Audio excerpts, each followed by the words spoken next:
एक व्यक्ति कहता था कि भारत हिंदुओं का है, दूसरा कहता था कि भारत मुसलमानों का है, तीसरा कहता था कि भारत सिखों का है और चौथा कहता था कि भारत ईसाइयों का है। उसी कालखंड में एक आवाज जो भारत की गलियों में गूंजा और उस आवाज ने उत्तर में बैठे मेरे कश्मीरी भाई और दक्षिण में बैठे अन्ना, पश्चिम में बैठे मेरे मोटा भाई और पूरब के मेरे आका, सभी को एकता के सूत्र पर बांधा और एक ही स्वर में कहा कि भारत केवल और केवल भारतीयों का है। वो आवाज किसी और की नहीं बल्कि वो आवाज थी 9 भाषाओं के ज्ञाता, 32 डिग्रियों के राजा, विदेश जाकर अर्थशास्त्र में पीएचडी करने वाले पहले व्यक्ति और विश्व के सबसे बड़े लिखित संविधान के शिल्पकार बाबा साहेब भीमराव अंबेडकर। मित्रों, ये भीमराव अंबेडकर कोई व्यक्ति नहीं अपितु एक विचारधारा है जो निरंतर हमें राष्ट्र निर्माण के लिए प्रेरित करती है।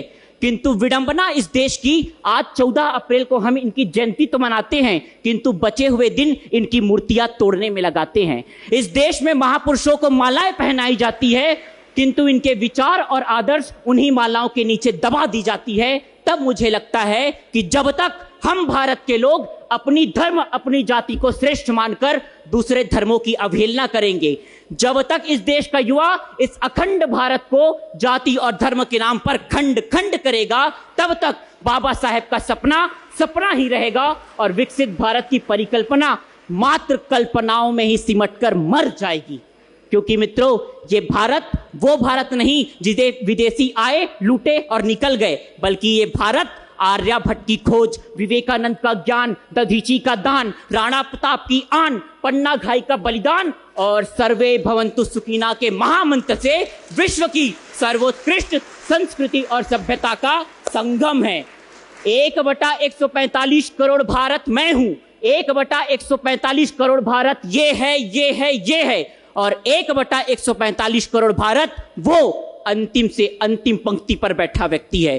तो चलिए हम सब मिलकर भारत से महंगाई, बेरोजगारी, भूखमरी, गरीबी, भ्रष्टाचार को जड़ से उखाड़ फेंकते हैं और मिलकर बनाते हैं परम वैभवशाली, जगत गुरु, विश्व गुरु, आत्मनिर्भर, विकसित भारत।